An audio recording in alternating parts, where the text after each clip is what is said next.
இந்த மீன் தெரியாமல் கீழே விழுந்து இப்படி கருவாடாயிடுச்சு. இப்போ இது எப்படி இருக்குன்னு தெரியுமா? இதுக்கு உயிர் இருக்கான்னு பார்க்கறதுக்கு முதல்ல தண்ணியில் போட்டு பார்த்தேன். கொஞ்சமாக அதோட கில்ஸ் ஆடிச்சு, அதுக்கு உயிர் இருந்துச்சு. அது உடம்புல சுற்றிட்டு இருக்க நூல் முடியெல்லாம் எடுக்க பார்த்தேன் அப்படின்னா இன்னும் காயமாயிடும். அதனால் அப்படியே விட்டேன்.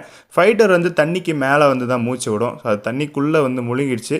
கொஞ்சம் கொஞ்சமாக நகர பார்க்குது மூச்சு விட்டுறதுக்காக மேலே வர்றதுக்கு. ஆனால் அது நகர முடியலை. அப்படியே விட்டேன் அப்படின்னா இறந்துடும். அதனால் வலையில் வெளியே எடுத்தேன். அது இன்னும் கொஞ்சம் கொடுமைப்படுத்துகிற மாதிரி தான், ஆனால் மூச்சு அது வெளியே இருந்து எடுத்துக்கும். ஸோ வலையில் வெளியே எடுத்துகிட்டு வாட்டர் லெவலை வந்து கம்மி பண்ணிட்டேன். இவ்வளோ காயத்தோடு அதால் மேலே நீந்தி வர முடியாது. தண்ணியோட லெவலை குறைச்சிட்டு அதில் திருப்பி அதை விட்டேன். போக மீனோட உடல்நலம் வந்து நல்லாயிட்டே வந்துச்சு. இது தேறிடும் அப்படின்றது தெரிஞ்சிருச்சு. ஒரு நாள்லேயே வந்து அந்த நூலு முடியெல்லாம் தட்டி விட்டுருச்சு. ஆனால் தூசியெல்லாம் உடம்புல ஒட்டிட்டு இருந்துச்சு. அதை மட்டும் கையால் எடுத்து நான் வாஷ் பண்ணேன். அப்போ தான் காயம் வந்து சீக்கிரம் ஆறும். வாஷ் பண்ணி விட்டதுக்கப்புறம் இதை பெருசாக நான் கண்டுக்கல. ஃபீடு மட்டும் போட்டேன். அப்புறம் இப்போ 4-5 நாள் கழிச்சு இதை தண்ணி மாற்றிட்டு நான் உங்களுக்கு வீடியோ எடுத்து காட்டுறேன். இப்போ நல்லா ஆரோக்கியமாக ஃபுட்டு சாப்பிட்டுட்டு இருக்கு. இந்த வகை ஃபைட்டர் வந்து ஆண்கள் மட்டும் தான் அழகாக இருக்கும். பெண் வந்து கொஞ்சம்